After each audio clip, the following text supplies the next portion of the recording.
Marcos, capítulo 14, a consulta dos sacerdotes. E dali a 2 dias era a Páscoa e a festa dos pães asmos, e os principais dos sacerdotes e os escribas buscavam como o prenderiam com dolo e o matariam. Mas eles diziam: não na festa, para que porventura se não faça alvoroço entre o povo. O jantar em Betânia. E estando ele em Betânia, assentado à mesa em casa de Simão, o leproso, veio uma mulher que trazia um vaso de alabastro com unguento de nardo puro, de muito preço, e quebrando o vaso, lhe derramou sobre a cabeça. E alguns houve que em si mesmos se indignaram e disseram: para que se fez esse desperdício de unguento? Porque podia vender-se por mais de 300 dinheiros e dá-los aos pobres, e bramavam contra ela. Jesus, porém, disse: deixai-a. Para que as molestais? Ela fez-me boa obra, porque sempre tende aos pobres convosco. E podeis fazer-lhe bem, quando quiserdes, mas a mim nem sempre me tendes. Essa fez o que podia, antecipou-se a ungir do meu corpo para a sepultura. E em verdade eu vos digo que, em todas as partes do mundo, onde este evangelho for pregado, também o que ela fez será contado para a sua memória. O preço da traição. E Judas Iscariotes, um dos 12, foi ter com os principais dos sacerdotes para o entregar.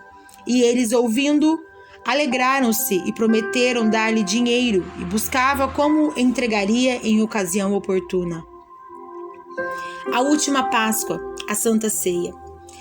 E no primeiro dia da festa dos pães asmos, quando sacrificavam a Páscoa, disseram-lhe os discípulos: aonde queres que vamos fazer os preparativos para comer a Páscoa?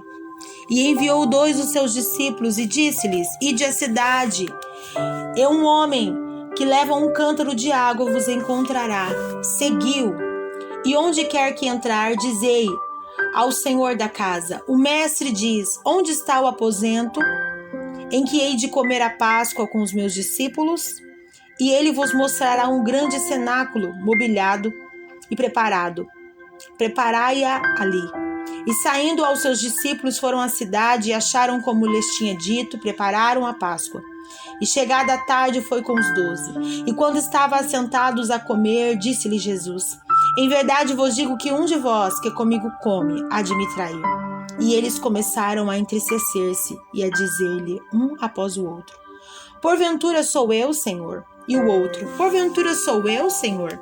Mas ele respondendo disse-lhe: é um dos 12 que mete comigo a mão no prato. Na verdade, o Filho do Homem vai, como dele está escrito. Mas ai daquele homem, porque o Filho do Homem é traído. Bom seria para o tal homem não haver nascido. E comendo eles, tomou Jesus pão e abençoando-o, partiu e deu-lo e disse: tomai e comei, isto é o meu corpo. E tomando o cálice, dando graças, deu-lo, e todos beberam dele. E disse-lhes: isto é o meu sangue, o sangue do Novo Testamento, que por muitos é derramado. Em verdade vos digo que não bebereis mais do fruto da vide, até aquele dia em que o beber novo no reino de Deus. E tendo cantado o hino, saíram para o Monte das Oliveiras. Pedro é avisado. E disse-lhe Jesus: todos vós essa noite vos escandalizarão em mim. E disse-lhe Jesus: todos vós essa noite vos escandalizareis em mim, porque está escrito: esta ferirei o pastor e as ovelhas se dispersarão. Mas depois que eu houver ressuscitado, irei adiante de vós para a Galileia. E disse-lhe Pedro: ainda que todos se escandalizem, nunca, porém eu. E disse-lhe Jesus: em verdade te digo que hoje, nessa noite, antes que o galo cante 2 vezes, 3 vezes me negarás. Mas ele disse com mais veemência: ainda que me seja necessário morrer contigo, de modo nenhum te negarei. E de maneira diziam todos também. Jesus no Getsêmani. E foram a um lugar chamado Getsêmani, e disse aos seus discípulos: assentai-vos aqui enquanto eu oro. E tomou consigo a Pedro e a Tiago e a João e começou a ter pavor e a angustiar-se. E disse-lhes: a minha alma está profundamente triste até a morte. Ficai aqui e vigiai. E tendo ido um pouco mais adiante, prostrou-se em terra e orou para que fosse possível passasse dele aquela hora, e disse: Abba, Pai, todas as coisas te são possíveis, afasta de mim este cálice, não seja, porém, o que eu quero, mas o que tu queres. E chegando, achou-os dormindo, e disse Pedro Simão: dormes? Não podes vigiar 1 hora?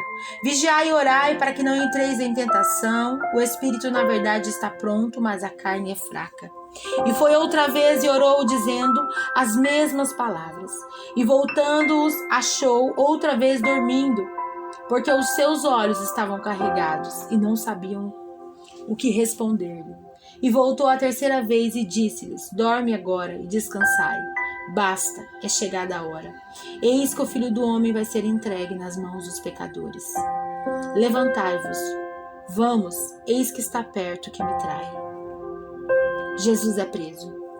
E logo falando ele ainda, veio Judas, que era um dos 12, da parte dos principais, dos sacerdotes e dos escribas e dos anciões, e com ele uma grande multidão, com espadas e porretes. Ora, o que traía tinha-lhes dado um sinal, dizendo: aquele que eu beijar, este é. Prendei-o e o levai-o com segurança. E logo que chegou, aproximou-se dele e disse-lhe: Rabi, Rabi, e o beijou. E lançaram-lhe as mãos e o prenderam. E um dos que ali estavam presentes, puxando da espada, feriu o servo do sumo sacerdote e cortou-lhe uma orelha. E respondendo Jesus, disse-lhe: saíste com espada e porretes a prender-me como um salteador? Todos os dias eu estava convosco, ensinando no templo, e não me prendeste, mas isto é para que as escrituras se cumpram.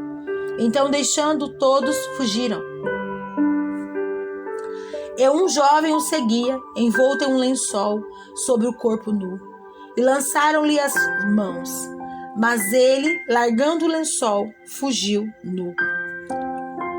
Jesus perante o sinédrio. E levaram Jesus ao sumo sacerdote.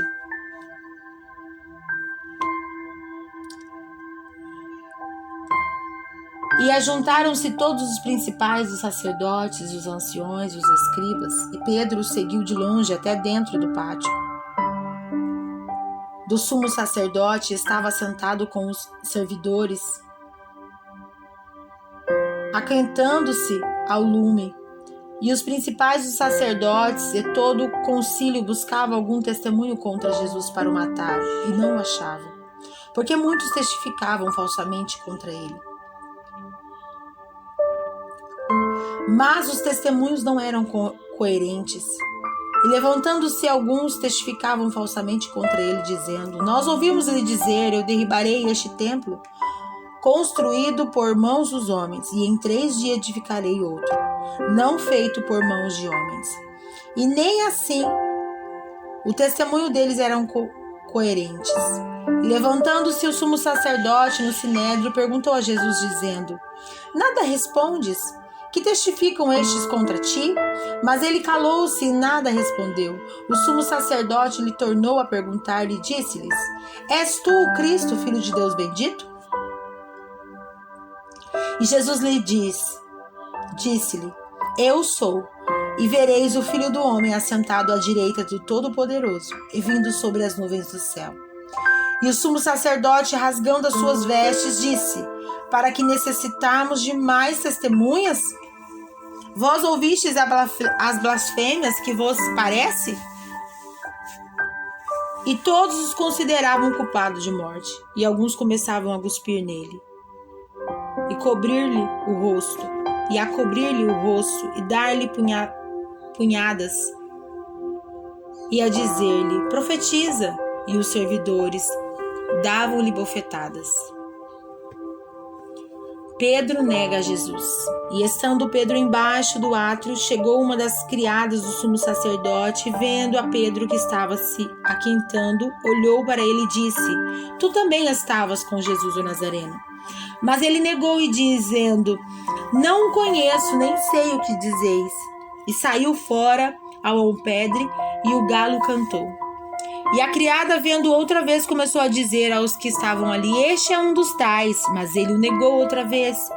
E pouco depois, os que estavam ali disseram outra vez a Pedro: Verdadeiramente tu és um deles, porque és também Galileu.